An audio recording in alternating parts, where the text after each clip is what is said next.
ይሄን ሁሉ ታውቃለህ ሳሚ? እሱ በስጋ ስለተገለጠ ስጋነት ነው የሱ የስጋነት ባህሪው ነው። አይልም እንደሱ አይልም። እናንተ ናችሁ ይሄ በስጋ ምናምን የምትሉት። ኢየሱስ ክርስቶስ እነዚህ ተግባራቶች ሲያደርግ ጊዜ ይሄን የማደርገው በስጋዬ ነው ምናምን ይሄ በመለኮቴ ነው ብሎ አንዲት ቦታ ላይ ለይቶ አልተናገረም። ሁሉንም ስራዎች ይሰራው ማስረጃ ላምጣልህ። ይዘናሽ ኢየሱስ ክርስቶስ እኔ በስጋዬ ነው አምላክ ያለኝ አልኩት ካለ አሳየኝ፣ ችግር የለውም። አለ አምላክም ነኝ ያለው አለ አመጣልሃለሁ ማስረጃሽ። በቃ ሳሚ አንተ አንድ ጥያቄ ልጠይቅህ። ጠይቃስ ይሄን አሳይመንት አድርግልኝና አመጣልሃለሁ ድሉን ከሰጠኝ ሌላ ጊዜ። አሁንም ትንሽ ቆይቻ አመጣልሃለሁ። ግን አንተ ስለ መሐመድ ልጠይቅህ አንድ ስለ ነብዩ መሐመድ በጣም ደስ የሚለኝ ለእርሳቸው ነገር ጠይቀኝ። እሺ ቅድም ሰው ሲወለድ ሙስሊም ነው ብለሃል።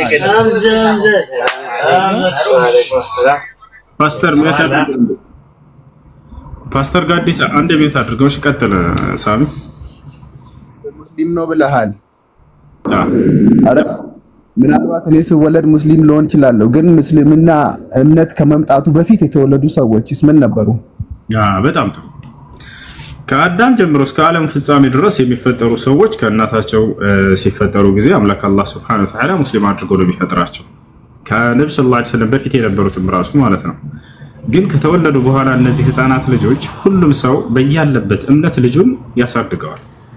አያህ ነብዩ ሰለላሁ ዐለይሂ ወሰለም ሲናገሩ ይሄን ሐዲስ ላይ ምናሉ መሰለህ قال النبي صلى الله عليه وسلم ما من مولود إلا ويولد على الفطرة أي على الإسلام فأبواه يهودانه أو ينصرانه أو يمجسانه النبي صلى الله عليه وسلم منالو ما نم يولد حصان يلا مسلم تدرجم يولد بيهون انجارو ነገር ግን ከዚያ በኋላ ወላጆቹ ወዳሉበት እምነት ያስጠምቁታል ይቀይሩታል። ክርስቲያን ከሆኑ ወደ ክርስትና፣ አይሁድ ከሆኑ ወደ አይሁድነት፣ መጁሲ ወይንም የእሳት አምላኪዎችን ከሆኑ ወደዚያው ወደ እምነታቸው ይቀይሯቸዋል ብለው ተናገሩ።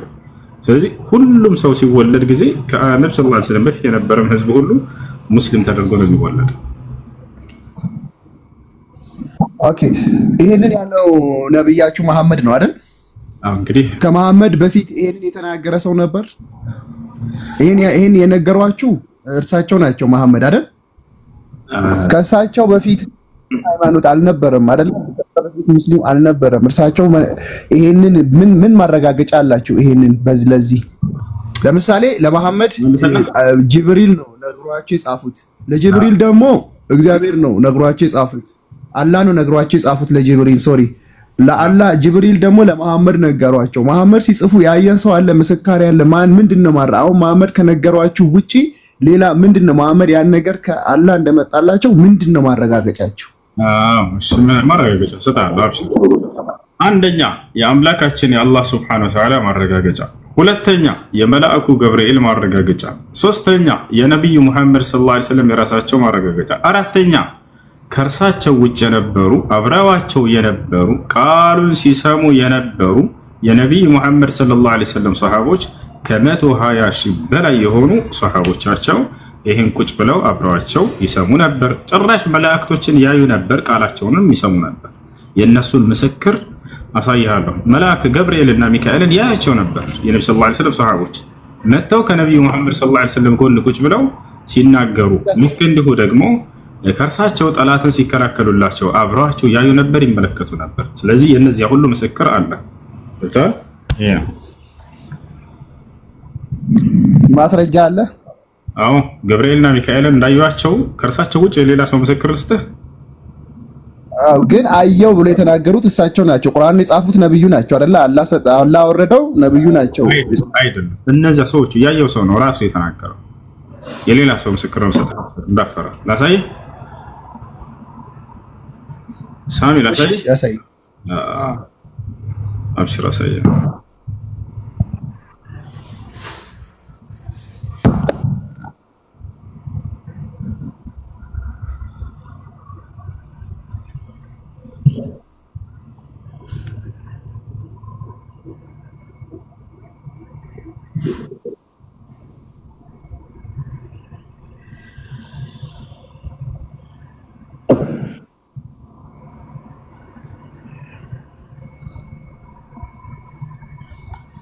እሺ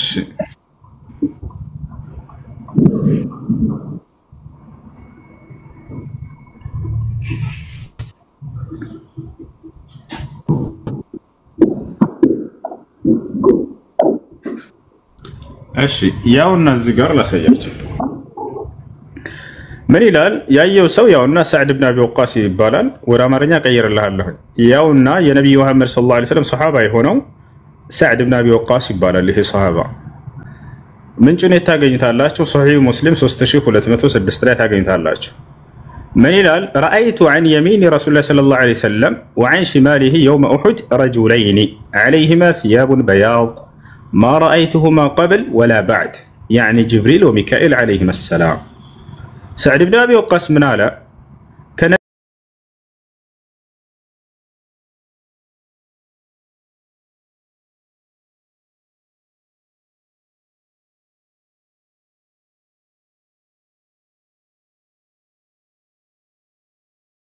እነርሱም ላይ ነጫጭ ልብሶች አሉ ከዚያም በፊት ከዚያም በኋላ አይቻቸው አላውቅም እነዚያንም አካሎች እነዚያም ገብርኤልና ሚካኤል ብሎ ያውና ያየውን መስክሯል ይህ የነብዩ ሰለላሁ ዐለይሂ ወሰለም ሱሐባ ማለት ነው ወደ አማርኛ አልቀይርላችሁ ቁርአን ላይ ነው ቁርአን ላይ ነው ያለው ሐዲስ ላይ ነው ቁርአን አዳቆያ እንደ ቆይ ጥያቄህን አትቀይር ቁርአን የአላህ ያምላካችን የአላህ Subhanahu Wa Ta'ala ቃል ነው የሰዎች ቃል ክልክል የለበትም ሐዲስ ላይ የነብዩ ሰለላሁ ዐለይሂ ወሰለም ሱሐቦች ምስክሮች የተናገሩትን ነው እሱን ነው አምጣልኛል ከው የሙሐመድ ጋር መላእክቶች ሲመጡ እንደነበር ያዩ ምስክሮችን አሳየኝ ብለህ ያውና ዘገር ያሳየነህ ነው እሺ ምን ይላል ወደ አማርኛ ቀይር ይላልው ምናልባት ጎግል አለይሂ ሰላም በትክክል ተርጉሞት ከሆነ እንመልከተው የአላህ መልእክተኛ ሰለላሁ ዐለይሂ ወሰለም በቀኝና በግራ በኩል የኡሁድ ቀን ሁለት ሰዎች ነጭ ልብስ ለብሰው አየሁ ይላል ከርሳቸው ቀኝና ግራ ጎን ማለት ነው ከዚህ በፊትም ሆነ ከዚያ በኋላ አይቻቸው አላውቅም ነበር አለ ማለትም ጅብሪልና ሚካኤል ሰላም በእነርሱ ላይ ይሁን ያ ሰላም ማን ይባላል ይሄንን የመሰከረው ሰዕድ ኢብኑ አቢ ወቃስ ምንጩ ሶሒህ ሙስሊም ላይ ታገኛለህ 2306 ላይ ይሄን ይመስላል ታየሳለ مرحبا እሺ እኔ ግን እንትን የሰማሁት ማለት ነው የሰማሁትና ማቀው ማለት ነው ቁርአንን በተቀላላ የጻፈው መሐመድ ነው ምንም መሐመድ ብቻ የጻፈውን ሁሉም ነገር እዛ ላይ መሐመድ ያለ የጻፈው ብቻ ነው ከአላህ መጣለት ጅብሪል ለጅብሪል ነገረው ጅብሪል ለመሐመድ ነገረው ነው የሚባለው ሌላ ደግሞ የሰማሁት ነገር ምንድነው መሐመድ መጻፍና ማንበብ አይችሉም እርሳቸው የጻፈላቸው ሰውዬ ክርስቲያን ነው አሁን መልሶም ክርስቲያን ሆኗል ይሄንንስ አለ ጥቅስ ቁርአን ላይ አለ ለመሐመድ የጻፈላቸው ሰውዬ መሐመድ እኔ ከጻፍኩላቸው ውጪ አያቁም ብሎ መልሶ ክርስቲያን ሆኗል አለ ቁርአን ላይ ጥቅሱ ጠፍቶብኝ ነው አመጣለሁ አራውቃለሁ ያስረዳለሁ ቁርአን ላይ አይደለም እሺ ለዚህ መልሳለ አዎ ላስረዳ ችግር እያንዳንዱ የሚነግሯችሁ ሁሉ አምጡና እዚህ ጠይቁ ችግር የለውም ወጣቻው እኔ መልስላችኋለሁ ይሄ ሰው ማን ይባላል መሰለህ ከነስሙ ልንገርህ ከነዘር ማንዘሩ ነግርሃለሁ እሺ ምን እንደነበር ከዚያ በኋላ ምን ሆነ ከዚያ በፊት ምን ነበር ስለዚህ ስራው ምን ብሎ መጨረሻ ላይ ገለጸ ቢለው ነው ነግርሃለሁ ስሙ አብዱላህ ኢብኑ አቢ አስሰርህ ይባላል የዑስማን ኢብኑ አፋን የነብዩ ሰለላሁ ዐለይሂ ወሰለም ሶስተኛው ኸሊፋ የራሳቸው ሶስተኛው ኸሊፋቸው የጥቢ ወንድማቸው ነው ገፋ ይህ ሰውዬ ካነ መስዒየን ክርስቲያን ነበረ አው ክርስቲያን ነበር ከዚያ በኋላ ሰለመ እስልምናን ተቀበለ ማሻአላህ እስልምናን ከተቀበለ አሁን ምንድነው የሚሏቸው መሰላችሁ እነዚህን የነብዩ መሐመድ ሰለላሁ ዐለይሂ ወሰለም ቁርአን ጸሐፊ ክርስቲያን ነበር ልክ አንድ ብቻ ጸሐፊ እንደነበራቸው አስመስለው ይነግሯቸዋል ያም ሰው ወደ ክርስትና ተመልሷል ስለዚህ ያ የጻፈው ሰውዬ በረዘ ይጽፍላቸው ነበር ነው የሚሏቸው ተመልከቱ ታሪኩ እንዴት እንደሆነ ይህ ሰው እስልምናን ተቀበለ ማሻአላህ ከዚያ በኋላ ነብዩ ሰለላሁ ዐለይሂ ወሰለም እንግዲህ ከርሳቸው ስር ቁጭ ብለው ሱሐቦቻቸው ይጽፉ ነበር የሚገርም ሁሉም ሱሐባ ይጽፋል ቁርአንን እየሰሙ ከርሳቸው እያዳመጡ ማለት ነው ቃል በቃል ነው ያሉ ያያዘዟቸው በርካታ ሱሐቦቻቸው ይጽፉ ነበር ነብዩ ሰለላሁ ዐለይሂ ወሰለም ዘይድ ኢብኑ ثابትን ادعوا لي زيدا فليكتب عني القرآن ይሉ ነበር ዘይድን ጥሩት ከእኔ ቁርአንን ይጽፍ ዘንድ ይያሉ ያዛሉ ዘይድ ይመጣል ይጽፍ ነበር ቃል በቃል ራሱ ሲናገር كنا نؤلف القرآن عند رسول الله صلى الله عليه وسلم ይላል ከነብዩ መሐመድ ሰለላሁ ዐለይሂ ወሰለም ዘንድ ቁጭ ብለን ቁርአንን እንጽፍ ነበር ይላል አይ ሌሎች ሱሐቦች ነፍ ሱሐቦች ይጽፉ ነበር እሱም እንዲሁ አንተም የዛኔ ብትሰልም ምን ታደርጋለህ ከሳቸው ስር ሄዳ ቁርአንን መጻፍ ትችል ነበር ልክ እንደማንኛውም የሰለማ አካል በተሱ ጻፈና ሄዳ ስለዚህ ነው እየተናገረ የነበረው ሰውየው እንጂ ሙሉ ቁርአን ጸሐፊ ነኝ ምናምን ይያል አይደለም ከሚጽፈው መካከል አንደኛው ነበር ይጽፍ ነበር እሱ ወጣቻለ አይደለ ከዛ የሰውዬ ከፈረ ከእስልምና ወጣና ሄደ ወዴት ወደ ቁረይሻውያኖች ግዛት ተመለሰ ከመዲና እኔ መሐመድ የምጽፍለት እኔ ነበርኩኝ ይጽፍለት ነበር አለ ከዛ በኋላ ገፉር ረሂም ብለጻፍ የሚለኝን ዓሊሙን ሐኪም ብዬ ጽፍለታለሁ አያውቅም ነበር ብሎ ተናገረ ከዛ በኋላ ታሪኩን ግን አይቀጥሉልህም ሳሚ የሚገርምህ ይሄ ሰውዬ ምን አደረገ ከዛ በኋላ ከተባለ ንስሐ ገባ ተጸጸተ ከስራው ወደ እስልምና ተመለሰ ንስሐ ማለት ነው ታውቃለህ ያለፈው ስራው ስህተት እንደሆነ አምኖ ሰውዬ ተመለሰ እያልኩህ ነው እየዋሸ እየቀጠፈባቸው እንደሆነ በርሳቸው ላይ ተናገረ ራሱ ወታበ ኢለላህ ወአስለም وحسن اسلامه ወደ አምላክ ወደ አላህ Subhanahu Wa Ta'ala ተጸጸተ ከስራው ያ ስራው የተናገረው በርሳቸው ላይ ውሸት እንደሆነና ስተት እንደሆነ አመነ ንስሐ አደረገ ከዛ ወደ እስልምና ገባ ከዚያ በኋላ በእስልምና ላይ ጸንቶ ሞተ እንዳውም በርካታ ዛሬ ላይ የሚገኙ አፍሪካ ላይ የሚገኙ የሙስሊም ሀገራቶችን በርሱ እጅ እንደተከፈቱ ታውቃላችሁ እነዚህ እነ ቱኒዚያ እነ ሊቢያ እነ ግብጽ እነ አልጄሪያ ምናምን እነዚህ ሁሉ የታላቅ የነብዩ ሰለላሁ ዐለይሂ ወሰለም ሱሐባ ነው ድል ያደረጋቸውና ወደ እስላም እንዲገቡ ያደረጋቸው እና ይሄን ይመስላል እና ያ ሰው ተጸጽቶ ንስሐ አድርጎ ወደ እስልምና ተመልሷል ወጣ ሲቀጥል ነብዩ መሐመድ ሰለላሁ ዐለይሂ ወሰለም በጣም በርካታ ጸሐፊዎች ነበሯቸው እሱ ልክ እንደ አንድ እንደሰለመ ሰው መጥቶ ይጽፍ ነበር መጥቶ አብዱላህ ኢብኑ አቢ አስራህ ይባላል እሺ አመሰግናለሁ እስቲ ቼክ አደርጋለሁኝ አረ ከፈለክ አውጥቼ ማስረጃውን አሳያለሁ እንደሰለመና ንስሐ እንዳደረገ ወደ እስላም እንደመጣ አሳይ ተገባ ምናምን ብታሳይኝ ደስ ይለኛል አሳያለሁ አብሽር ተገባ ምናምን አላቅም ማንኛውም ነገር ተናግሬ እዚህ ማስረጃ ፈልጋለሁ አውጣ ብላችሁ ማስቆም ትችላላችሁ ወደ እስልምና እንደተመለሰ አሳይ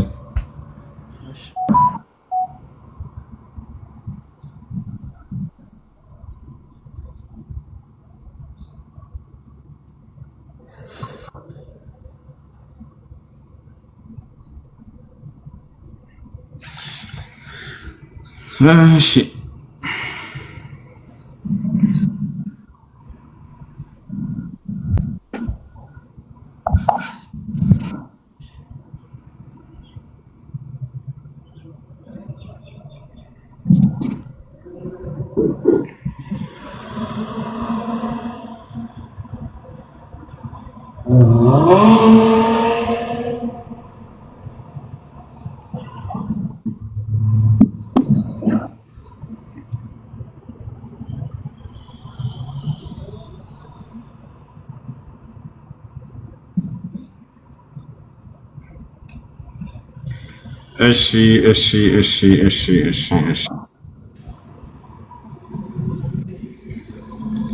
እሺ ምን ይላል እዚህ ጋር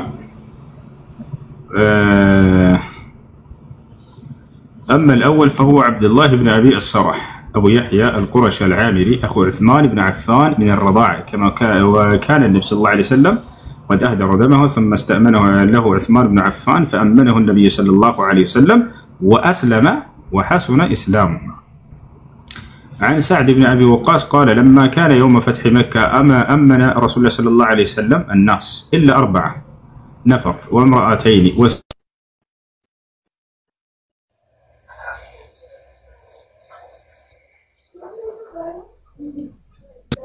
أشي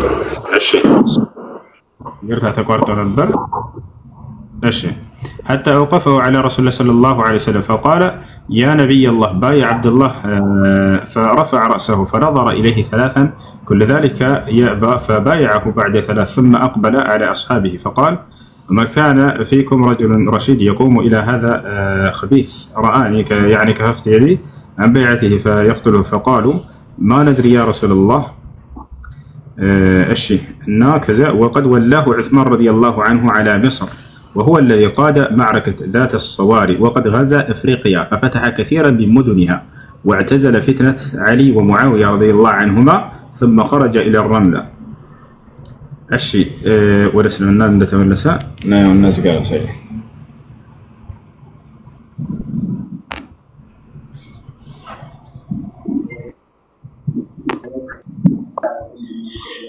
يا عبد الله بن أبي السرح ያን እዚህ ጋር ወአስለመ ወሐሱነ ኢስላሙ ይላል። ወደ አማርኛ እስኪ ልቀይርልህ። ስለዚህ ሰው ነው የሚናገረው።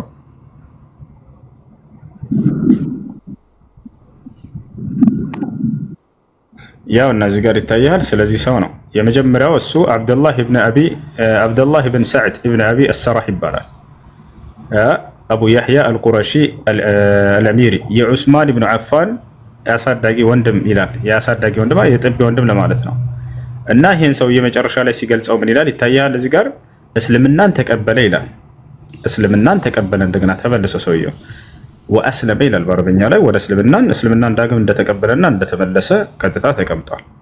ስለዚህ ሰውየው ከዚያ በኋላ ምን ያደረገ ከተባለ ቀደም እንዳልኩህ የአፍሪካ በርካታ ሀገራቶችን የከፈታቸው እድል ያደረጋቸው ወደ እስልምና እንዲመጡ ያደረጋቸው እሱ እንደሆነ እዚህ ጋርም ይናገራሉ ማለት ነው። ያና ዑስማን ረዲየላሁ ዐንሁ የግብጽ አስተዳዳሪ ያደረገው ከዚያ በኋላ ማለት ነው። ዑስማን የነብዩ ሰለላሁ ዐለይሂ ወሰለም ሶስተኛው ኸሊፋ ነው። የግብጽ አስተዳዳሪ አድርጎ ሾመው ይላል። እና የዳት አሰዋሪ ጦርነትንም መርቷል። አፍሪካን በመውረር ብዙ ከተሞቿ እንድላደረገ በአሊ ረዲየላሁ ዐንሁና በሙዓዊያ መካከል የነበረውን ሽኩቻ ራቀ ይላል። ከዛም ፍልስጤም ወደምትገኘው ወደ ረምላ ወጣ ይላል። ጎህ ሲቀድም አላህ ሆይ የእስራኤል መጨረሻ የንጋት ሶላት ይሁንልኝ አለ። ያውና ሰውየው መጨረሻ ላይ እየጸለየ ነው። የእስራኤል መጨረሻ የንጋት ሶላት ትሁንልኝ አለ። ያ ማለት እየሰገድኩኝ ውሰደኝ በዛው በሱብሒ ሶላት ላይ እያለ እየተናገረ ውዱ አደረገ። ከዚያም ሰገደ። በቀኙም ሰላምታ አሰላምተዋል ይላል። ከዚያም በግራው በኩል ሰላምታ ለመስጠት ሄደ። አላህም ነፍሱን ያዘ። ያውም በ59 ዓመቱ ነው ይላል። ስለዚህ መጨረሻ ላይ የሚገርምህ እየሰገደ ነው የሞተው ይሄ ሰው ሁላ ማለት ነው። ወደ እስልምና ተመልሶ ሶላቱን እየሰገደ እያለ አምላክ ያላህ ሆይ በዚህ በሱብሒ ሶላት ላይ ውሰደኝ አለ። ጸለየ። እየሰገደ እያለ አንደኛውን ጉና አሰላምቶ ወደ ቀኙ ከዛ ልክ ወደ ግራው ሲያሰላምት በዛው ሞተ። በጣም እስልምናው አምሮለት የሞተ ሰው ነው። እንደው ከዚያ በኋላ ገብቷል። ጥቅሱን ትነግረኛለህ? ለያዘው እሺ ታሂ ሙስሊም ነው። አንዴ እነግርሃለሁ። እንትን ላይ ነው የምታገኘው።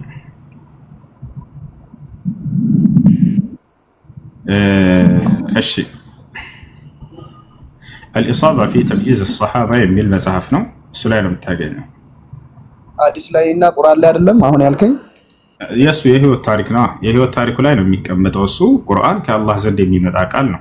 ሐዲስ ደግሞ የነብዩ ሰለላሁ ዐለይሂ ወሰለም ንግግር ነው። ወይንም ደግሞ የሰሃቦቻቸው ከነብዩ ሰለላሁ ዐለይሂ ወሰለም ሲሰሩ ያዩትን የሚናገሩት የሆነ ንግግር ነው።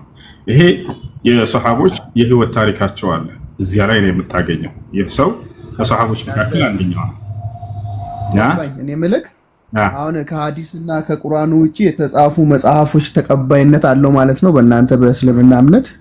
ከቁርአንና ይሄ የሰሃቦች ታሪክ ነው እያልኩህ እኮ ነው። አሁን የሰሃቦች ታሪክ ለምሳሌ የነብዩ መሐመድ ሰለላሁ ዐለይሂ ወሰለም ሰሃቦች አሉ አይደለ? ለምሳሌ ስለ ማርቆስ ስለ ሉቃስ የክርስቶስ ደቀ መዝሙር ናቸው ብለህ ታምናለህ አይደለ? የነሱ ታሪክ የተጻፈበት መጽሐፍ ብታገኝ ያው ትክክለኛ የነሱ ታሪክ ሆነ ተቀበላለህ አይደል? ከዛልክ ልክ እንዲሁ ማለት ነው ስለ አንድ ግለሰብ ስለ ቁርአን ጸሐፊዎች ታሪክ የተጻፈበት ነው። ይታል አይደለ? የሰሃቦች ታሪክ ይላል መጽሐፍ ራሱ።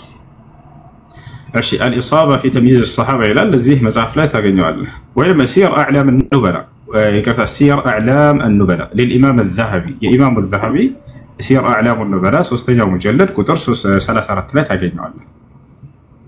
እሺ سير أعلام النبلاء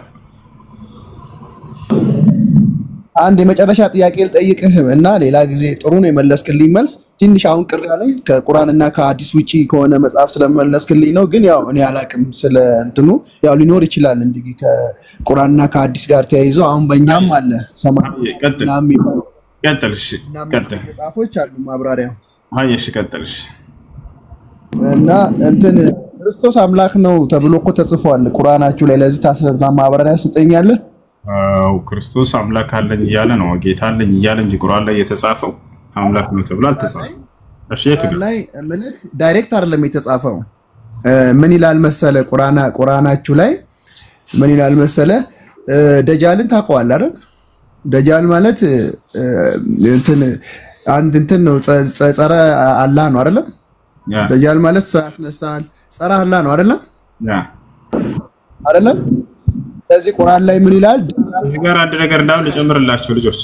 እሺ እዚህ ጋር ልጨምርላችሁ ምን ይላል ጨርስልክ አንድ ከይቅርታ ጋር ከቅድሙ ጋር የተያያዘ ስለሆነ ሌሎች ልጆችም እንደሰሙት ምን ይላል ولم نقف على رواية صحيحة الإسناد أن عبد الله بن أبي السرح كان يحرف القرآن تككلنيا سند يالو حديثا بفصوم على جنينا مسكان درس يا صحابة قرآنا سيبرز عندنبر وينما النبي صلى الله عليه وسلم يعززوتن سيصف عندنبر يتبالون داوم زجباو تككلنيا هنا يدلم وإنما في قصته بتارك لا يالو نجرجر من دنو أزله الشيطان سيطان أتمموا وينم سيطان عندالتو يميل قال إنجي تجلسوا قرآنا كان النبي صلى الله عليه وسلم يسمعه ينديه صفنا برميل وراسه دكا ما يهون زجبانو يالنا تاريخون الزي صحيح هنا حديث لا ينستاش يعني بن هلال عبد الله بن عباس كمان بلاش سوى قال لا عبد الله بن عباس بخاري لا مسلم لا من أبو داود لا نسائي لا يتزجبون حديث من هلال سلزيا سوسينا كر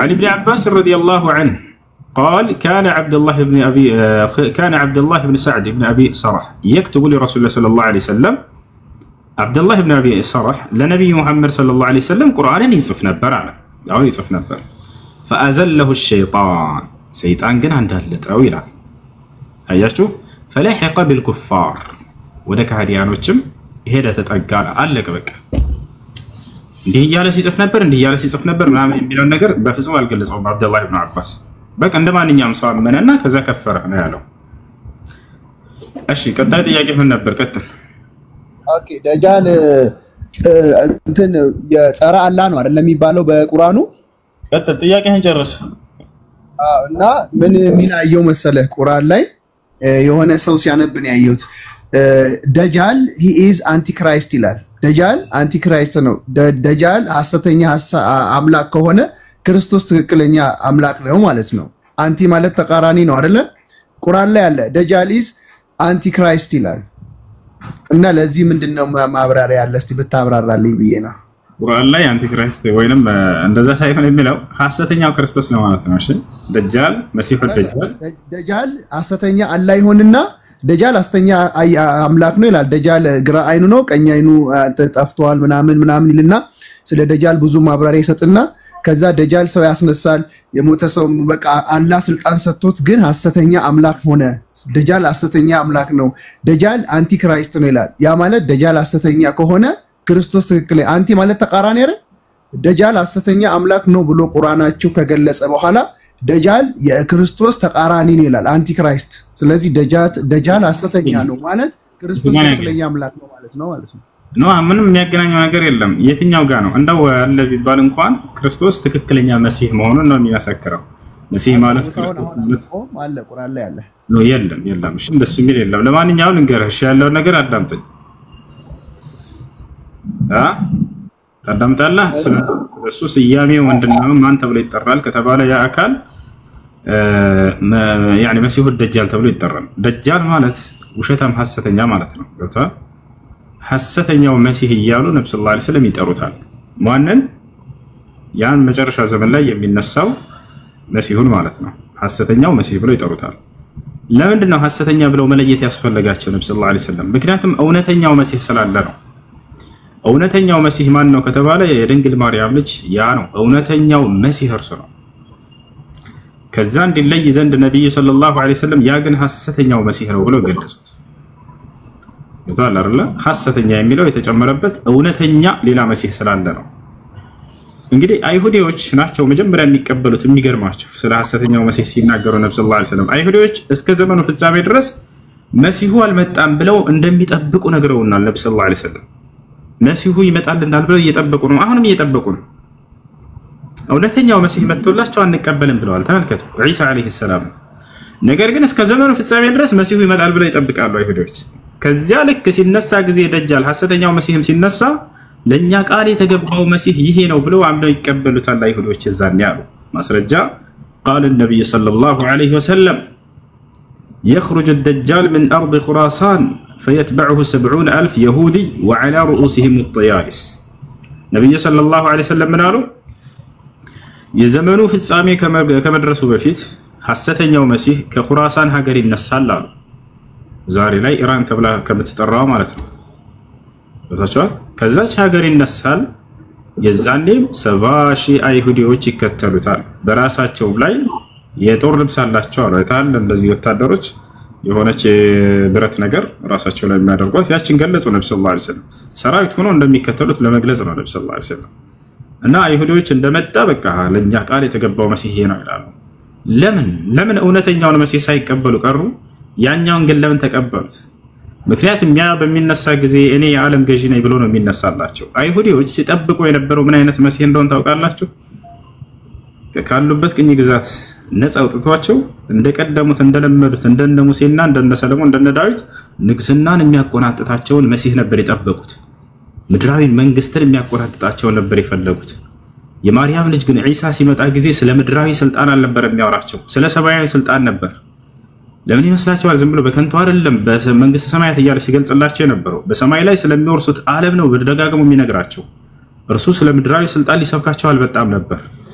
እነሱ ግን ሲጠብቁ የነበሩት እንደለመዱት እንደነ ሙሴ እንደነ ሰለሞን እንደነ ዳዊት እንደነ ሳሙኤል ይሄንን ምድራዊ ስልጣንን የሚያቆናጥጧቸውና የበላይ የሚያደርጓቸው ነበር። ሲያዩት መሲሁ ስለ ቀጣይ ዓለም ብቻ ነው የሚሰብካቸው። አንተ ነህ ቃል የተገባህ፣ አንተ ነህ ክርስቶስ፣ አንተ ነህ መሲሁ እያሉ ይሳለቁበት ሁላ ነበረ። አላህ በቁርአን ላይ ወቀውልህም ቢና ቀተልነ المسيح ክርስቶስ እያሉ ሲሳለቁበት እንደነበረ ሁሉ ይነግረናል። አያችሁ አይደል? መጨረሻው እንደገና እሱን አንቀበልም አሉ። አምላክ አላህ Subhanahu Wa Ta'ala አዳነው። ሊገሉትና ሊሰቅሉት ሁሉ ፈለጉ።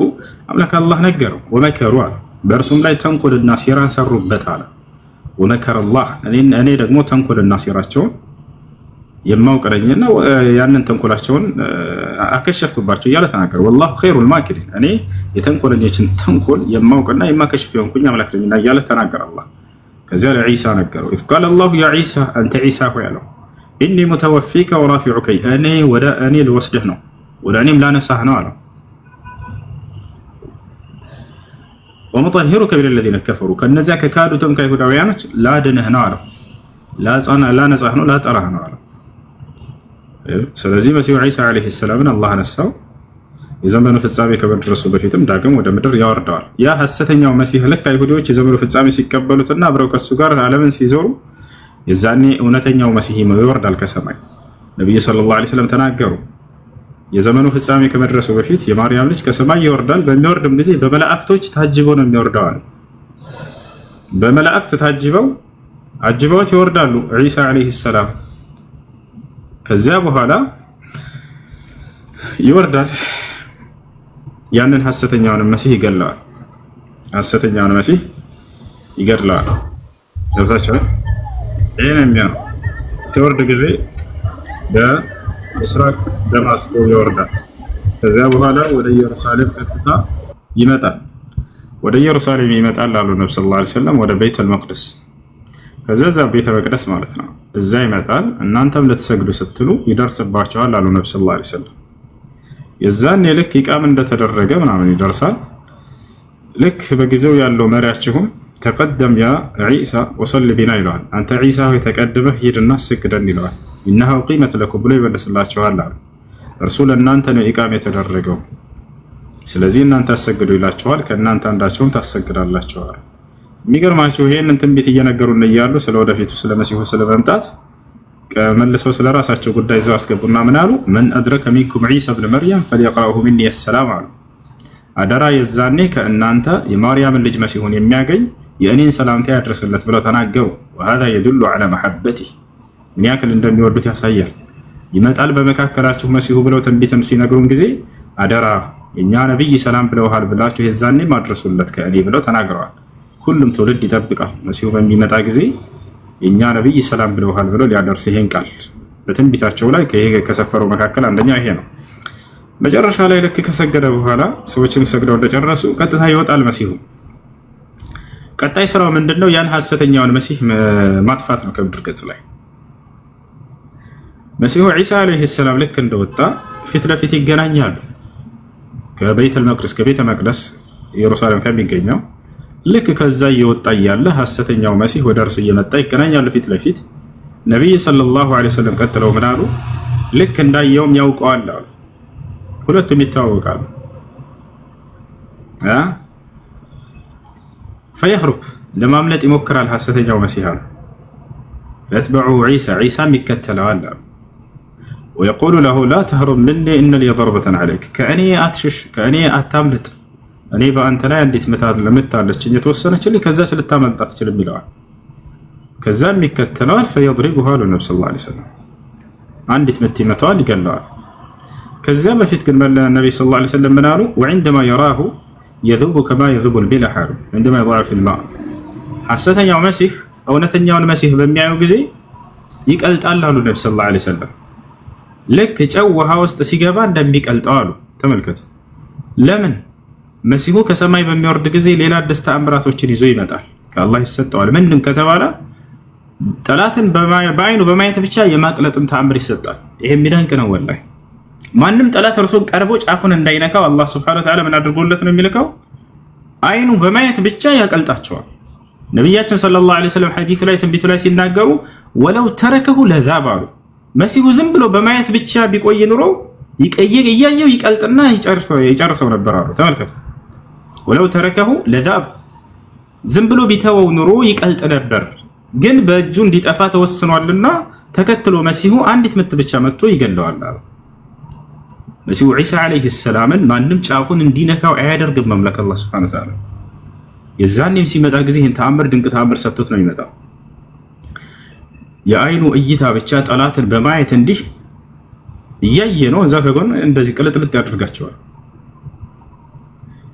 ያ ብቻ አይደለም ሌላም ተአምር ይሰጠዋል ከذلك ልክ እንዲሁ ከአፉ የሚወጣው የአፉ ትንፋሽ እሱም ለጠላት እሳት ነው ነብያችን ሰለላሁ ዐለይሂ ወሰለም የአፉ ከአፉ የሚወጣው ትንፋሽ የመቶ እርምጃ ያክልንም ይርቃል ይሄዳል አሉ እኛ ለምሳሌ ብንተነፍስ አንድ ስንዝር የምትርቅ አይመስለኝም ወላሂ ያወራህ ማለት ነው የሱ ግን መቶ እርምጃ ሁሉ ይመራቃለው ያም ተንፋሹ ጠላትን የሚያጠፋ ነው አሉ ዝም ብሎ የሚመለስ አይደለም ይሄ ሁሉ እንክብካቤ ለምንድን ነው መሲሁ ዒሳ አለይሂ ሰላምን አላህ Subhanahu Wa Ta'ala ስለሚወደው ይጠብቀዋል ለጠላት አሳልፎ አይሰጠው ተፈቻለ አይደል አልተገደለም አልተሰቀለም ወደፊት ማንንም ጫፉን እንዲነካ ያደርግም አላህ Subhanahu Wa Ta'ala ይህ ነው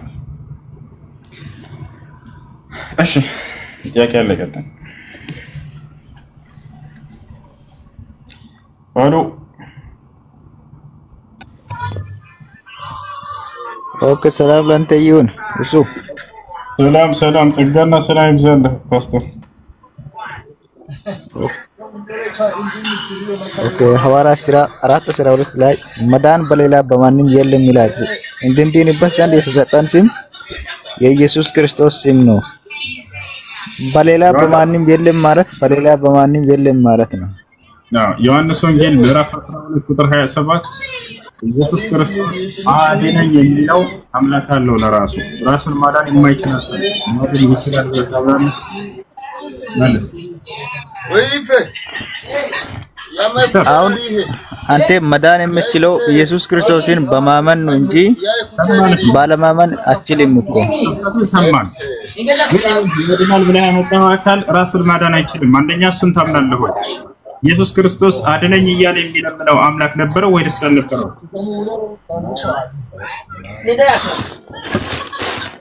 ኢየሱስ ክርስቶስን አንተ በማመን አንተ ኃጢአተኛ ነህ ወይስ ንጹህ ሰው ነህ ሰማን እሱን እኮ አልኩህ አትሰማም እንዴ ቃሉን እያነበብኩልህ ለምን አትሰማም ኢየሱስ ክርስቶስ ምን አለ አድነኝ እያለ የሚለምነው አምላክ እንደነበረው ይናገራል እያልኩ ነው ዮሐንስ ወንጌል ምዕራፍ 12 ቁጥር 27 ላይ ኢየሱስ ክርስቶስ አባት ሆይ ነፍሴ ታውቃለች ባከን ከዚህ ሰዓት አድነኝ እያለ የሚለምነው አምላክ ነበረው አድነኝ እያለ የሚለምነው ማን ነው የሚለምነውስ ማን ነው መልስ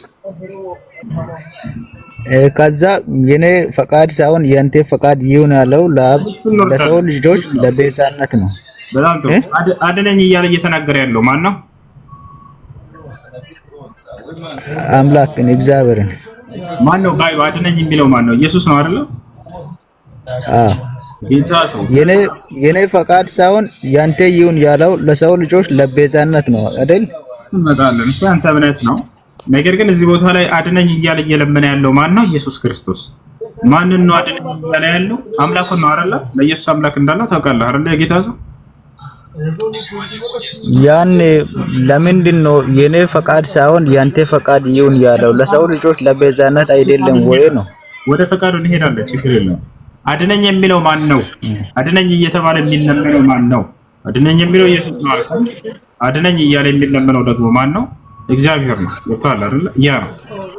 አሁን አንተ መዳን በሌላ በማንም የለም እያልክ የተናገርከውን ጥቅስ ላስረዳህ ስል መረዳት ትፈልጋለህ ፓስተር? ይኸውልህ በሌላ በማንም የለም ማለት አንተ መዳን በሌላ በማንም የለም ማለት በቃ ሌላ አካል ለሌላ አካል የመዳን መንገዱን እንዲናገር ለማንም እኮ አልተፈቀደም። ስለዚህ ኢየሱስ ክርስቶስን በማመን ብቻ ነው መዳን የሚቻለው። አየህ? እሺ፣ ስለዚህ እሱ አዳኝ ነው እያልክ ነው አይደል? ባጭሩ ፓስተር፣ አዎ አዳኝ ነው ኢየሱስ ክርስቶስ። ስለዚህ ሌላ እየሰማው ነኝ። በጣም ጥሩ። ኢየሱስ ክርስቶስን መድኃኒት ወይንም አዳኝ ያደረገው ማን ነው? አምላኩ ነው ወይንስ በራሱ ነው መድኃኒት የሆነውና የሚያድነው?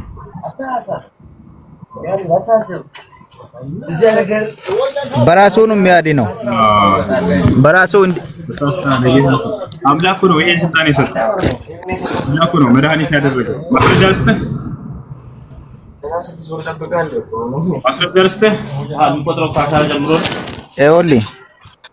ይኸውልህ ሳይሆን ማስረጃ ምን ትሰጣለህ? ኢየሱስ ክርስቶስን መድኃኒት ያደረገው መዳን ይኸውልህ መዳን የሚቻለው ኢየሱስ ክርስቶስን በማመን ነው ወይስ ባለማመን ነው? ሌላ መንገድ የለም። አዳምጣለህ። ኢየሱስ ክርስቶስን መድኃኒት ያደረገው ሌላ አካል አለ ወይንስ በራሱ ነው ይሄንን ስልጣን የያዘው የነበረው? ወይንስ ይሄን ስልጣን ተሰጥቶ ነው በመሰጠት ያገኘው? ወይንም መድኃኒት ተደርጎ ሆነ ፍጡር መሆኑን እንሳው የሚያስለይ ማስረጃ ነው የመጣው። አምላክ አዳኝ አይደረግም፣ በራሱ አዳኝ ነውና። ክርስቶስ አምላክ ስላልሆነ አምላክ መድኃኒት አደረገ። ገብቶሃል? አሎ ይኸውልህ አይደለም የሰሞኑን የእግዚአብሔር ቃል የተጻፈው ሳይሆን የምናገረው የተጻፈው ለምንድን ነው ማዳምነው እኮ የተጻፈው ነው። አንተ እኮ ነህ አላምንም ብዬ መድኃኒት ያደረገው ማን ነው ስልህ ማንም አላደረገውም በራሱ ነው አልከኝ። እኔ ማስረጃ ልስጥህ ወይ? መጽሐፍ ላይ መድኃኒት ያደረገው አምላኩ ነው። ማስረጃ ልስጥህ? እንደዚህ አይነት እንትን የለ። ይኸውልህ ላሳይህ በቃ የለም ካልኩ እኔ ደግሞ ላሳይህ ትፈልጋለህ? ጥቀሰው ጥቅሱን ችግር የለውም። አንተ ጥቀሰው ንገረው። እነግርሃለሁ አንተ አዳምጠህ ነው። እሺ አንድ ላውጣለሁ ነገም ወደ ራስ ይመጣል አለ። አንተ እዚህ ቲክቶክ አምጥተህ ሰው እዚህ ለነብሱ ያድራል። እዚህ ታስር 13000 ተከታይተናል። ፈጣሪ ቢሰማኝ እዚህ ጋር እናመጣኝ ነበር ማለት ቤታለው እንጀራ ይዘርቻለሁ። ፈልገህ ነው መጣው ነው ሜር ትችላለህ። የተረከለል አራኔ አሁን የሚወስድ ካገኘ አንዴ ፕሊዝ ሳይለንት ወንጀል ስራ ይላል። አንዱና ፓኪስታን ላይ ፋንክ እየሰማሁ ነኝ።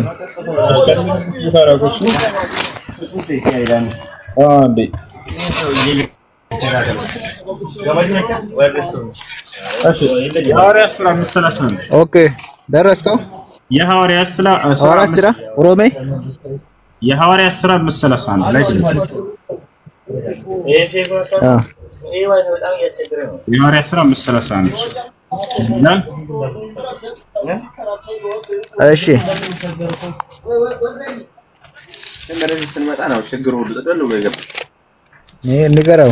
እኛ ደግሞ እዛ ሌባ ሩዚ አለቀ ሽንኩርት ያልቃል የሚቻልቃል የገዛበት እኮ ሚላል እዚህ ቦታውን ስለ ኢየሱስ ክርስቶስ አዳኝነት ነው የሚናገረው። አንደኛው መድኃኒት ተደርጎ ነው ያደረገው አካል አለ እያልኩህ ነው። ተደረገ ደግሞ አድራጊው አምላክ የሚባለው የተደረገው አካል አምላክ አይደለም። መደረጉ ፍጡር መሆኑን ያሳያል። ፈጣሪ አምላክ መድኃኒት ራሱ መድኃኒትነትን በሹመት በተሰጠው በመደረግ ያገኛል። ስለዚህ አዳኝ የሚለው ራሱ ፍጡር መሆኑን ነው የሚያሳየው። ለካለርና አንድ ቃል ወደ ይኸውልህ የእግዚአብሔር ልጅ ማን ነው? ለአንተ አጭርና ግልጽ ጥያቄ። አሉን አንብበ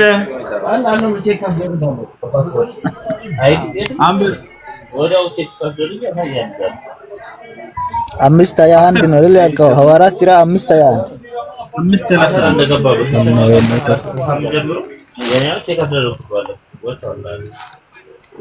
እሺ ሊያነብልህ ችግር የለም። 5:31 ደቀ መዛሙርቱም ሕዝቡ ሲያገፋፉ አረታው የሐዋርያት ሥራ 5:31 ነው ያልከው እኮ 5:31 ደርሻለሁ። 5:31 ምን ይላል? ይኸውልህ ደቀ መዛሙርቱም ሕዝቡ ሲያገፋፉ የጌታ ሰው ምን ሆነ ነው? ያሳየህ አንድ ጊዜ ይታያል። እዚህ ጋር ያው የሐዋርያት ሥራ ምዕራፍ 5 ቁጥር 31 ከኔ ጋር ነህ?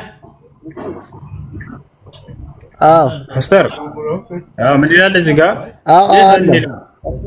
ይህን እግዚአብሔር ለእስራኤል ንስሐን የኃጢአትን ስርየት ይሰጥ ዘንድ ራስም መድኃኒትም አድርጎ በቀኙ ከፍ ከፍ አደረገው ይላል።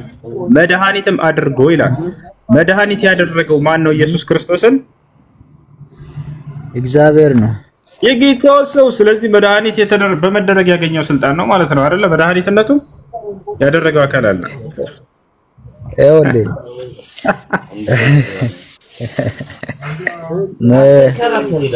አየህ የእግዚአብሔር ልጅ ማን ነው? ስልጣንን ሁሉ ተሰጥቶ የሚገርም እኮ ነው። አዎ እኮ ተሰጥቶ ግን አምላክ ነው ይላል እኮ ስልጣን ተሰጠ። አሁን በተሰጠው በስልጣኑ እኮ የሰው ልጅ ወደ እግዚአብሔር መንግስት የሚገባው። ለምሳሌ ባለስልጣኑ ወደ እግዚአብሔር መንግስት ሰዎች እሱን ያልተቀበለው እሱን ያላመነ እንዳይገባ ይከለክላል ወይስ አይከለክልም ነው? እሱ እሱ መስጠት አይችልም። ሰማያትን መስጠት አይችልም። እሺ መስጠት እንደሚችል ሊያሳይ ማስረጃ እኔ ሳይያለኝ እኔ መስጠት አልችልም ብሎ ቃል በቃል የተናገረበት ልስጥህ እኮ ይኸውልህ እሱን ያላመነ እሱን ያልተቀበለ ኢየሱስ ክርስቶስን ያልተቀበለ ወደ መንግስተ ሰማያት እንዳይገባ ኢየሱስ ክርስቶስ እንደሚከለክል ማስረጃ ልስቲ ወይ ነው? ትንሽ በቃ አንብበሽ የምትፈልገው ፕሊዝ ሳይለንት ፕሊዝ እሺ ይኸውልህ ዮሐንስ ወንጌል 5:21 ክፈተው። እሺ አንተ እየሰማህ ንገረና እሺ ትንሽ ይቅርታ አድርጉ። የቦታ ችግር አለ። ያው የሀገር ችግር ታውቃላችሁ። እሺ 5:21 ዮሐንስ ወንጌል 5:21 እሺ ኦኬ አንብብ። እሺ አንብብልን እየሰማህ ነው አይደል? እሺ አዎ 5:21 ማለት ነው። ይኸውልህ 5:21 ሰዎች ሁሉ አብን እንደሚያከብሩት ወልድን ያከብሩት ዘንድ ፍርድን ሁሉ ለወልድ ሰጠው እንጂ አብ በአንድ ሰው እንኳ አይፈርድም። አየህ። ስለዚህ መድኃኒቱ ማን ነው? ኢየሱስ ክርስቶስ ነው። የሚፈርደው ማን ነው? ኢየሱስ ክርስቶስ ራሱ ነው። አየህ። አሁንም ድጋሚ አንብብ። እሱ በጣም አሁን እያከበርኩ ነው የምጠይቅህ። ወዳን ተረጋበል። የተጠየቀው ሌላ የምታወራው ምን ነበር? መንግስት ማስገባት ወይንም መስጠት አይችልም ኢየሱስ ክርስቶስ ይላል አይደል? አሁን ላሳይህ ጥቅስ መጽሐፍ ኦኬ እኔ መስጠት አልችልም ያለው ይኸውልህ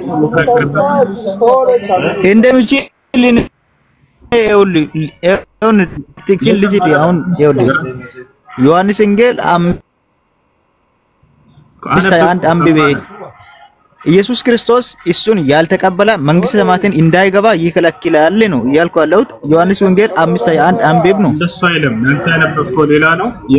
እየተናገርክ ያለው አብ ሙታንን እንደሚያነሳ ሕይወትም እንደሚሰጣቸው እንዲሁ ወልድ ደግሞ ሌላ ነው። እባክህን አዳምጥ። አልበቃል ሰማያትን እኔ የምሰጠው ነገር አይደለም ያኔ መስጠት አልችልም ብሎ የተናገረበትን ላሳይህ ወይ ዘለቀ ይኸውልህ ይኸውልህ ጥቅስ ነው እንደ ይኸውልህ አለሰዋለሁ እያሳየሁት شو يعني ይኸውልህ شو يعني ይኸውልህ ዳኒ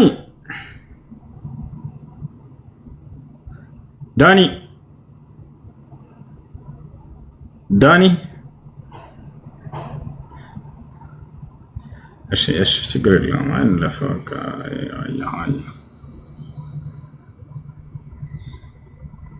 እሺ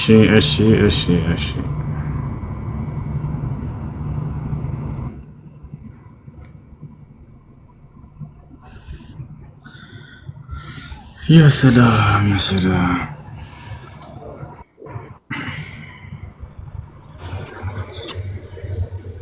السلام عليكم ورحمة الله وبركاته. وعليكم السلام ورحمة الله وبركاته. نسين دينك. نعم الحمد لله. نت إياك إنها سيتوك المركز القرآن مقرأ نشأ أو نفتح ناتنا. من كان يربش تنسى.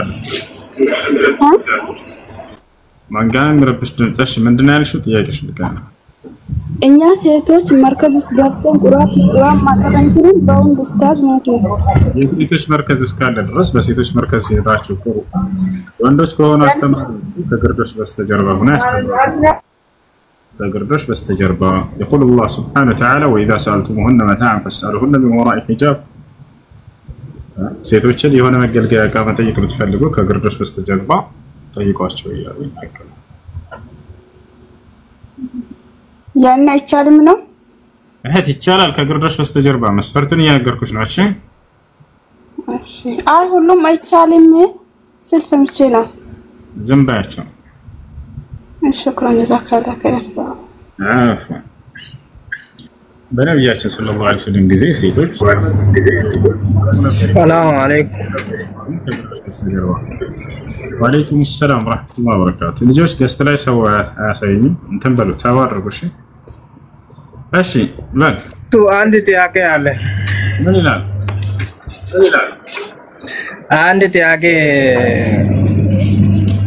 ትላንትና አንድ ጓደኛ እንትን ክርስቲያን ነው ግን እሱ በግ አርዷል ከዛ ይጥራል ነውና እዚህ ብሉ ይላል ግን እሱ አይደለም አረዳው ሌላ ነው ሙስሊም ልጅ ነው አረደ ግን ያ ምግቡ ደግሞ እኔ ለእናንተ ምግብ ለኛ አይፈቀድም እናንተ ስለ ለባል ነው አረዳችሁ አልኩ አንድ ጓደኛ ደግሞ እሱ ሙስሊም ነው እኔ ደግሞ አልበላም አልኩ ያ ጓደኛ ደግሞ አረ ችግር የለም ምናምን አለና ከዛ በቃ ማታ እንትን ነው ተጣላን እስቲ ይሄ ነገር እስቲ እንትን አርግ ነው ተጣላችሁ ማን አሸነፈ አረ እኔ ለኛማ ለሙስሊሞች ለነሱ ለባል ብሎ መስሩ ምግብ ለኛ አይፈቀድም አልኩና እኔ እናንተ እንደፈለጋችሁ ነው ብዬ ትቻለሁ ነው ከዛ እነሱ ደግሞ እኔ ብቻ አረጉኝ እሺ ለማንኛውም ባልና አስመልክቶ የተሰራ ከሆነ ይቻላል ባሉን አስመልክቶ የታረደ ከሆነ ባሉ ውጭ ቢሆን ኖሮ ያረደው መስመር ወይንም ቢስሚላህ ተብሎ የታረደ እስከሆነ ድረስ ችግር የለም እና ባሉን አስመልክቶ የተሰራ እስከሆነ ድረስ አይቻልም እሺ ያ ሃይ ጀዛከላህ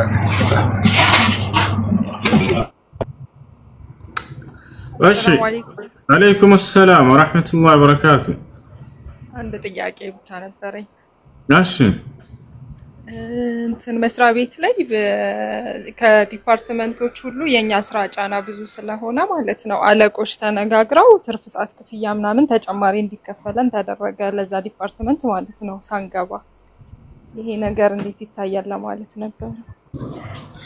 በስጦታ መልክ ሰጥቷችሁ ነው ኃላፊዎቹ?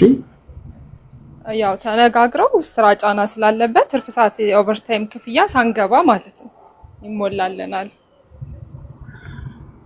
ያንን በእነሱ ስምምነት የተደረገ ከሆነ በስጦታ በሀዲያ መልክ ከሆነ እናንተ ትርፍ ስራ ስላለባችሁ ሌላ ተጨማሪ ስጦታ ሊያደርግላችሁ ችግር የለውም።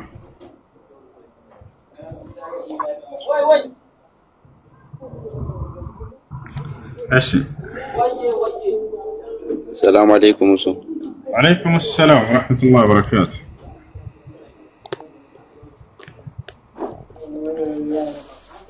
አንድ 3 ጥያቄ ነበረኝ ካላበዛው። እሺ አንደኛው እንትን ነው የሆነ ቤት ዘመድ ምናምን ሆኖ ሴቶችን ማለት ነው እናቶችን የሚዘየር ወዶ ያጠፋል ወይ የሚለው ነው።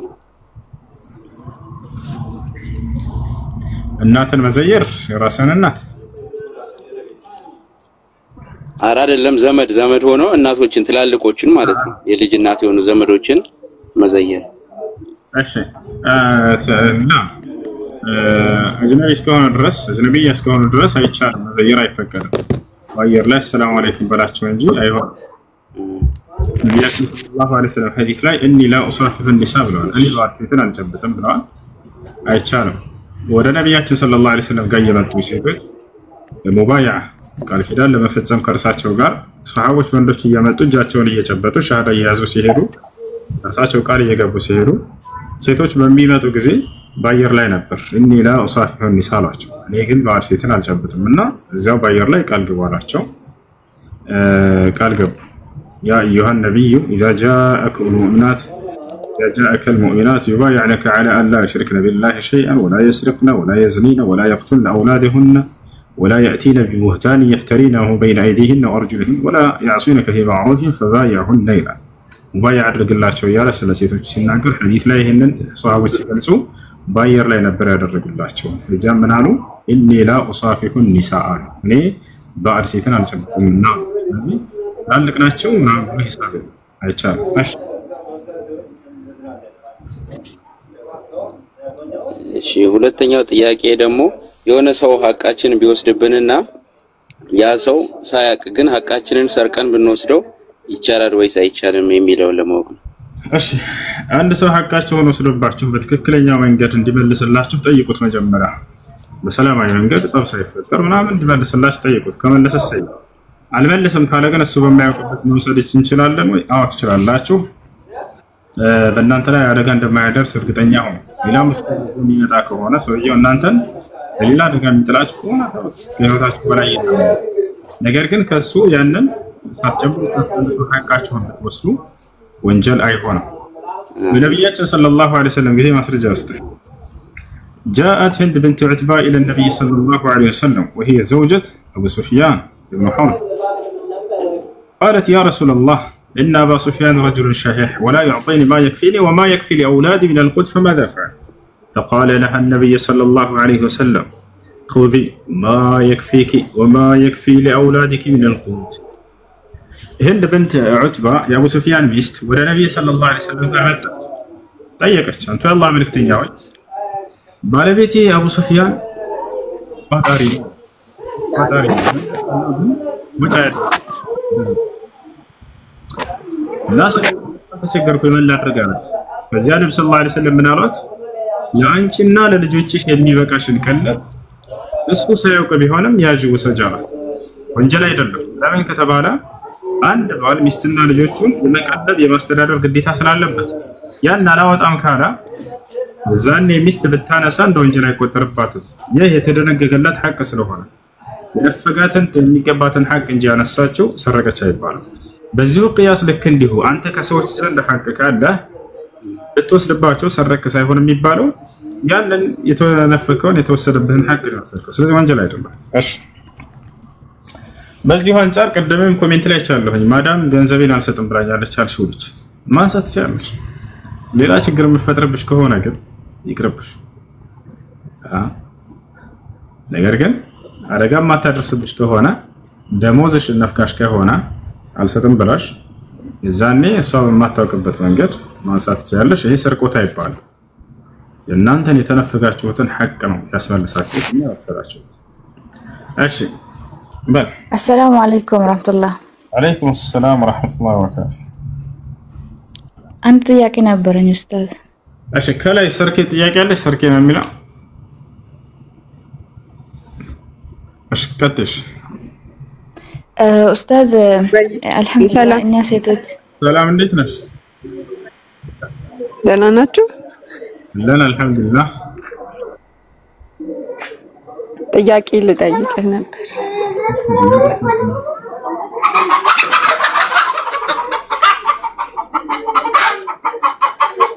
ይቻላል?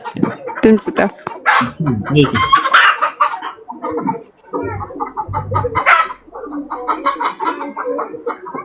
እሺ ቴዎሎጂ አይደለም የምጠይቅ፣ ጀነራል የሆነ ነገር ነው ማስተውለው ነገር እና እናንተ እንዴት ታዩታላችሁ ብዬ ነው።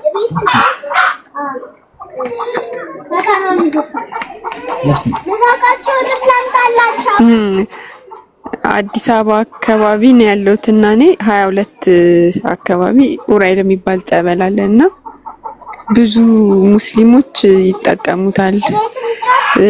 ዳንም የሚሉ ብዙ ሰዎች አሉ እኛ የምናውቃቸውና ይሄ እንዴት ሊሆን ይችላል? አንድ ሰው ማያምንበት ቦታ ሄዶ እንዴት ሊሆን እንደቻለ በፊት ጠይቀሽ ነበር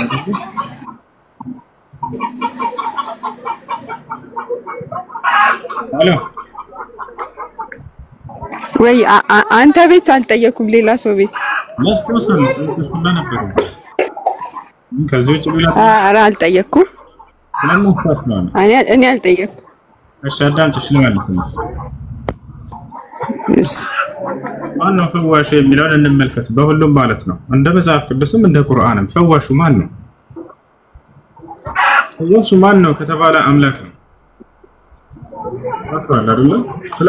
ስለ መሲሁ መፈወስ በተለይ እንነጋገር። የመሲሁ መፈወስ ወይንም አዳኝነት ለታመሙ ሰዎች ሁሉ ይፈወሳሉ እዛ የሚለውን እንመልከት። በመጀመሪያ አምላክ አላህ Subhanahu Wa Ta'ala ኢብራሂም አለይሂ ሰላም ይላል ወኢዛ መሪጡ ፈወ ይሽፊና አለ። በምታመም ጊዜ የሚፈወሰኝ የእርሱ አምላክ ነው አለ። እያቸው አይደል? ማነው ፈዋሹ? አላህ Subhanahu Wa Ta'ala። ነብያችን ሰለላሁ ዐለይሂ ወሰለም ሐዲስ ላይ ምን አሉ? اللهم انت رب الناس اذهب الباس اشفي انت الشافي لا شفاء الا شفاك ነበር። አምላክ ያላህ ሆይ አንተ የሰዎች ሁሉ ጌታ ነህ አሉ። ከአንተ ፈውስ በስተቀር የማንም ፈውስ የለም፣ እባክህ ፈውሰን እያሉ ይናገሩ ነበር። ገብታችኋል አይደል? ነገር ግን አምላክ አላህ Subhanahu Wa Ta'ala ይሄን የመፈወስን ስልጣን ለነብያቶቹ ይሰጣቸው ነበር። ገብታችኋል? ነብዩ ሰለላሁ ዐለይሂ ወሰለም ይሄን ተአምር ተሰጥተዋል፣ ይፈውሱ ነበር። ዒሳም ይፈውስ ነበር በጊዜው መሲሁ። ገብታችኋል? ነብያችን ሰለላሁ ዐለይሂ ወሰለም ለምሳሌ ማየት የተሳነውን አካል ይፈውሱት ነበር። ከዕለታት አንድ ቀን አሊ ኢብኑ አቢ ጣሊብ ማየት እንደተሳነው ነገሯቸው። ታሪኩ ረጅም ነው ታውቃላችሁ። የኸይበር ጦርነት ጊዜ ነው። አይነ አሊ ኢብኑ አቢ ጣሊብ ብለው ጠየቁ። የት አለ አሊ ብለው ሲጠይቁ ኢነሁ የሽተኪ ዐይነይሂ ያ ረሱላህ አላቸው። እርሱ አይኑን ታሞ ቤቱ ተቀምጧል እኮ አላቸው። ማየት ተስኖታል። የእቱኒ ቢሂ አሉ፣ አምጡልኝ እርሱን አሉ። ሊፈውሱት ነቢ ሰለላሁ ዐለይሂ ወሰለም ፈኡትየ በይነ ረጁለይን፣ በሁለት ሰዎች መካከል እየተጎተተ መጣ። فبصق في عينيه فشفي كأن لم يكن به وجع وفي رواية أخرى فبرئ كأن لم يكن به وجع ولا نبياتنا صلى الله عليه وسلم علينا استقلنا ودراساتهم بعينوቹ መካከልም ተፈተፋሉበት ወዲያውም ተፈወሰ ይላሉ። ማን የፈወሰው? ነብዩ ሰለላሁ ዐለይሂ ወሰለም። ይሄ ተአምር አምላክ ለነብያት ይሰጣቸዋል፣ የመፈወስን ተአምር። መሲሁም ዒሳ ዐለይሂ ሰላም በጊዜው ይፈውስ ነበር የታመሙ ሰዎች። ገብታችኋል?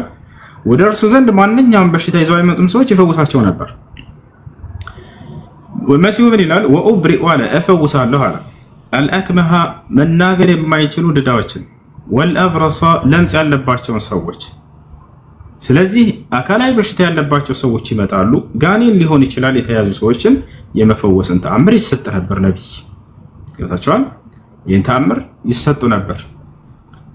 ዛሬ ላይ የነብዩ መሐመድ ሰለላሁ ዐለይሂ ወሰለም ትውልዶች ቁርአንን በመቅራት ሰውን ይፈውሳሉ፣ ከአጋንንት ያስወጣሉ ከሰው።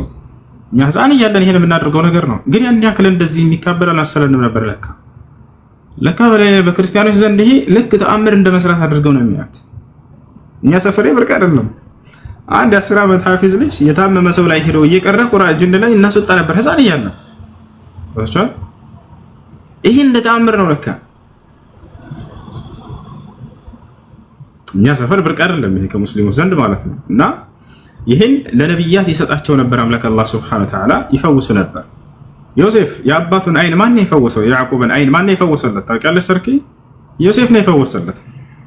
ወጣ اذهبوا بقميصي هذا فألقوه على وجه أبي يأتي بصيرا أنا وأتوني بأهلكم أجمعين. ይሄን ልብሴን ቀሚሴን ይዛችሁ ሄዱና በአባቴ ፊት ላይ ወሮሩለት አይኑም የሚመለስ ይሆናል ያለ ይነግራቸዋል። የሚያይም ሆኖ ይመለሳል። وأتوني بأهلكم أجمعين የዛኔ ይዛችሁት ነው ቤተሰቦችንም አምጧቸዋል። فلما أن جاء البشير أبصارهم በመጣ ጊዜ ወደ ያዕቆብ ጋር ألقاه على وجهه የዮሴፍን ቀሚስ ልብሱን በአባቱ ፊት ላይ ወረወረው። فرتد بصيرة የሚያይም ሆኖ አይኑ ተመለሰለት ይላል። ስለዚህ ነብያቶች በሰው ላይ ያሉን በሽታዎች የመፈወስን ተአምር ይሰጣሉ። ይህ አዳኝነት አዳነው ከበሽታው። መሲሁም ዒሳ አለይሂ ሰላም በዘመኑ በተላከበት ጊዜ ሰዎችን ያድን ነበር። ቀደም እንደ ምሳሌ እንደተጠቀስኩላችሁ ይወጣቻል ያ እና ስለዚህ መሲሁ ዒሳ አለይሂ ሰላም ከአምላኩ ዘንድ የተሰጠው ስልጣን ነበር ያ። ዛሬ ላይስ መሲሁ ያድናል ወይ ከተባለ አላህ በምድር ላይ በነበረበት ጊዜ ያድን ነበር። ይወጣቻል አይደል?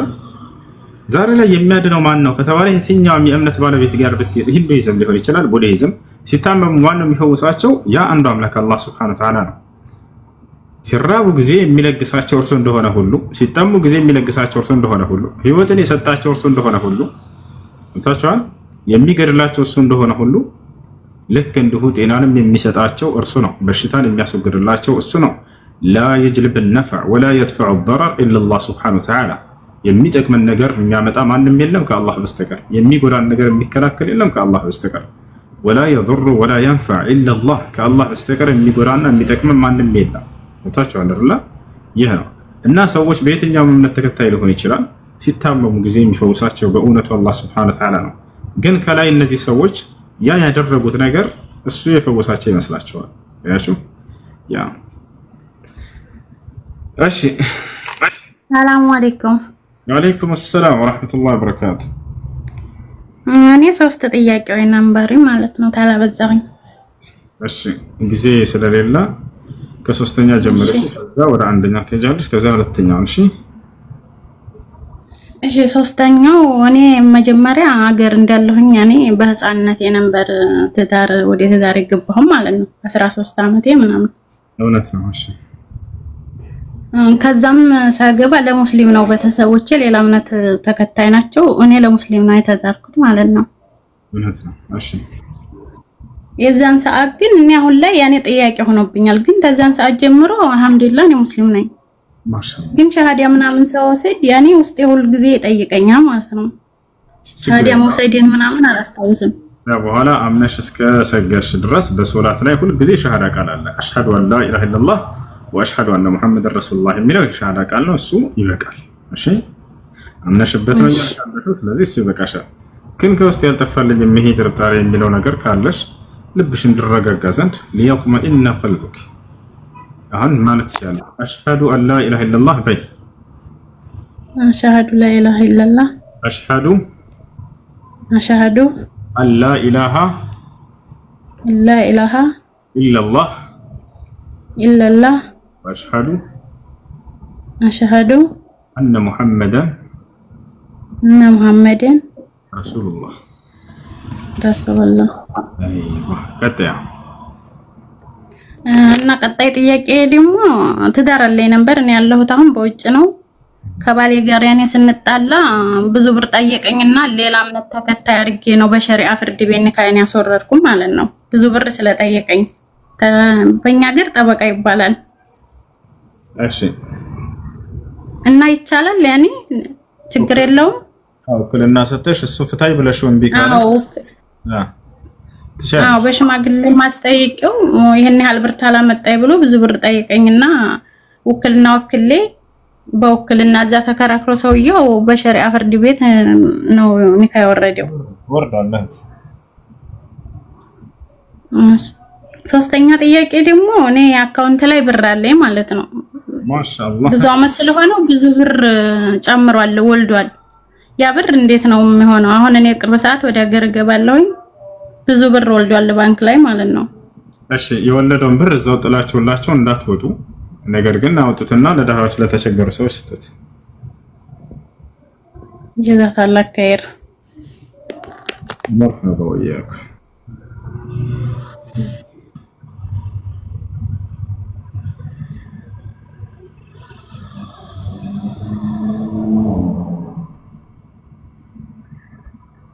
እሺ ሰላም አለይኩም። ወአለይኩም ሰላም ወራህመቱላሂ ወበረካቱ። የኔ ጥያቄ አንድ ጓደኛ ጠይቅልኝ ብሎኝ ነው ማለት ነው። ክርስቲያን ነው ልጅ፣ አብረን ነው የምንሰራው። እኔ ግመል ለምሰራው ሆነ ቤት ነው እሱ ማለት ነው። እና ከቢጋላ የሚገዛም ስጋ ይበላል እና ደግሞ አረቦች አዞማ ምናምን ሲሆን የሚያርዱትንም ይበላል። እና ለምን አትሰልምም የኛን ስጋ እየበላ ስለው ግራ ተጋብተን ማለት ነው ልጁና። እስኪ አንድ ነገር በለው ሪከርዱን አሰማዋለሁ። ይዘው ብትመጣ በጣም አሪፍ ነው። ካልሆነ ግን ወደ እስላም ጥሪ አድርግለት አንተ በቻልከው በቃ ይዘውና። እሺ ይበልጥልህ። እስላም የነብያት እስላም የነብያት መንገድ ነው። የነብያት ሁሉ የሰበኩት የሆነ ብቸኛው መለኮታዊ ሃይማኖት ነው። አምላክ ሙስሊሞች እንድትሆኑ ነው የፈጠራችሁ። በቁርአን ላይ ሲናገር ወላ ተሙቱና ኢላ ወአንቱም ሙስሊሙን እያለ ይናገራል። አደራ ሙስሊሞች ናቸው እንጂ አትሙቱ እያለ ይናገራል። ልክ እንደሆነ ነብያችን ሰለላሁ ዐለይሂ ወሰለም ሐዲስ ላይ الجنة لا يدخلها إلا نفس مسلم እያለ ይናገራል። እና ወደ እስላም እንድትመጡ አላህ Subhanahu Wa Ta'ala ነብዩ ሰለላሁ ዐለይሂ ወሰለም እንዲሁም ቀደምት ነብያት ጥሪ አድርገዋል ለትውልድ ሁሉ ማለት ነው። እሺ ያ خلاص ማታም ቢሆን ይመጣል ይዘው። እሺ ሰላም ሁሱ። ሰላም እንዴት ነህ? ደህና ነኝ እግዚአብሔር ይመስገን። አንድ ጥያቄ ልጠይቅህ? ጠይቅሽ። የሰው ልጅ ሲወለድ ሙስሊም ነበር ትላላችሁ? አዎ። እሺ እና እስኪ አንድ የሐዲስ ክፍል ልንገርህና ክፈትልኝ። እሺ ሱናን አልናሲ 4057 ክፈትልኝ። ሱናን አልናሲ ስንት? 4000 ስንት? 4057 57 57 እሺ ሱናን አልናሲ 4057 ነው ያልከው? በአማርኛ ታነብልኛል ወይ በእንግሊዝኛ ቀይረው ወይ በአማርኛ? 4057 እሺ እስከ 66 ድረስ ያለውን ታነበዋለህ። 4057 እሺ እሱ ጋር ምንድነው እዛ ጋር አለ የምትለው? አንብበው። لا يحل دم امرئ مسلم إلا بإحدى ثلاث: رجل زنى بعد إحصانه فعليه الرجم، أو قتل عمدا فعليه القود، أو ارتد بعد إسلامه أو ارتد بعد إسلامه فعليه القتل. يهم الناقرو سو دمو يتكبر ነው ሊፈሰስ አይገባም በሶስት ምክንያት ካልሆነ በስተቀር እያሉ ነው። ወጣው አይደል? አንደኛ የሰው ነፍስ አጥፍቶ ከሆነ ስለምትናገረው ነገር የሚናገር አይደለም። እሺ አንደኛ የሰው ነፍስ አጥፍቶ ከሆነ አሉ ነፍስን ያጠፋ ነፍሱ ይጠፋል የሚለው ማለት ነው። እሱ ነው። ሁለተኛ ደግሞ ማለት ዳር ሆኖ ያመነዘረ ከሆነ፣ ሶስተኛ ደግሞ አው ارتد بعد اسلامه ከእስልምና ወጥቶ አራኔ ስለሱ አይደለም ያወራው ሁሉ ስለሱ አይደለም ያወራው ነው ዋት እንደሱ ነው የሚያወራው። ላሳይህና ሱነን النسائي 4057 እሱ ነውና ላሳይህ ያውና ይታያል። ሱነን النسائي 4057 አይደለ? አዎ ያው እነሱ ጋር እያወራ ያለው ይሄ ነው። ምን ይላል? لا يحل دم امرئ مسلم الا باحدى ثلاث: رجل زنى بعد ትራንስሌት አድርገው። እሺ ላድርግን። ትራንስሌት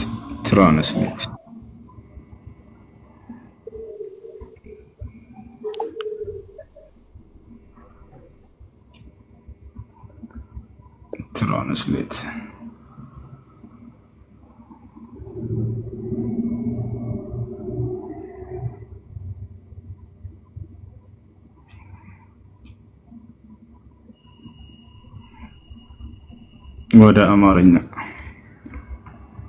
ያውና የሙስሊም ወንድ ደም ከሶስቱ ጉዳዮች በአንዱ ካልሆነ በስተቀር ሊፈሰስ አይፈቀድም ይላል። ከጋብቻ በኋላ ዝሙት የፈጸመ በዚህ ጊዜ በድንጋይ ይወገራል። ስለዚህ ነው እያወራ ያለው። ይታያል። አይ እንደሱ ሳይሆን እኔ ልጠይቅ የፈለኩ ወይ ቁጥር ተሰስቼ ካልሆነ በስተቀር ሃይማኖቱን የቀየረ ይገደል የሚላል በአዲሳችሁ ልጨርስልህ ነበር። ሰው ሲወለድ ሙስሊም ነው ከሚለው ጋር ምን አገናኘው ነው አሁን ጥያቄው? እሺ ያገናኘዋል። ምንድነው የሚያገናኘው ነገር? ለምሳሌ ሙስሊም ከነበረ ህፃን ልጅ እያለ ሙስሊም ከነበረ ጀስት ወደ ሃይማኖቱ ሲገባ ከሙስሊምነት ወደ ክርስቲያንነት ከተቀየረ ይገደልም ይላል። ላ እንደሱ አይደለም። ለአቅመ አዳም ለአቅመ ሔዋን ደርሶ ሙስሊም ሆኖ እንደገና የተመለሰ ካልሆነ በስተቀር ያንንም መስፈርቶች አሉት። እየተናገረ ያለው ስለሱ አይደለም። እሺ አንድ ህፃን ልጅ ሙስሊም ተደርጎ ነው የሚወለደው። ከዚህ ጋር ይሄ የሚጋጭና ከዚህ ጋር የሚያገናኘው ነገር አይደለም። ከዚያ በኋላ ቤተሰቦቹ ከእስልምና እንዲወጣ ማነው ቢያስጠምቁትና ቢያስወጡት በሱ ፍቃድ ነው አይደለም? ይሄ ህፃን ልጅ የተጠመቀው በሱ ፍቃድ ነው አይደለም? አይደለም፣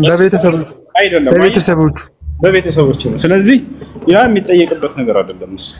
እሱ የሚጠየቀው መቼ ነው ከተባለ በፈቃዱ የአምላክን መንገድ ካገኘ በኋላ ኢስላምን ካገኘ በኋላ የዛኔ ቢወጣ የዛኔ ነው ይህ ሐዲስ እየተናገረ ያለው። እሱንም መስፈርት አለው። መስፈርቶቹን እነግርሃለሁ ከፈለክ እንጂ በህፃን ልጅ ፍርድ የለም። ንገረኝ መስፈርቶቹን። እሺ አንድ ጊዜ አዛል አድርግ። እሺ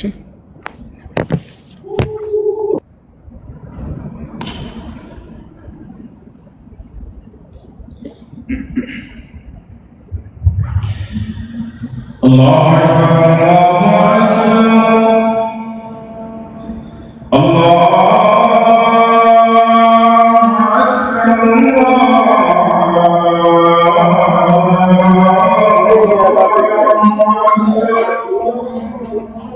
أشهد أن لا إله إلا الله أشهد أن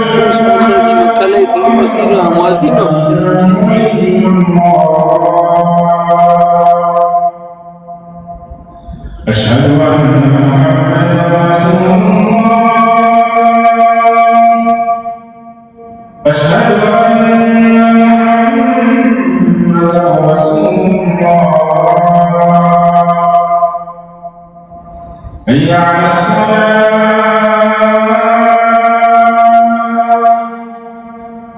حي على الصلاة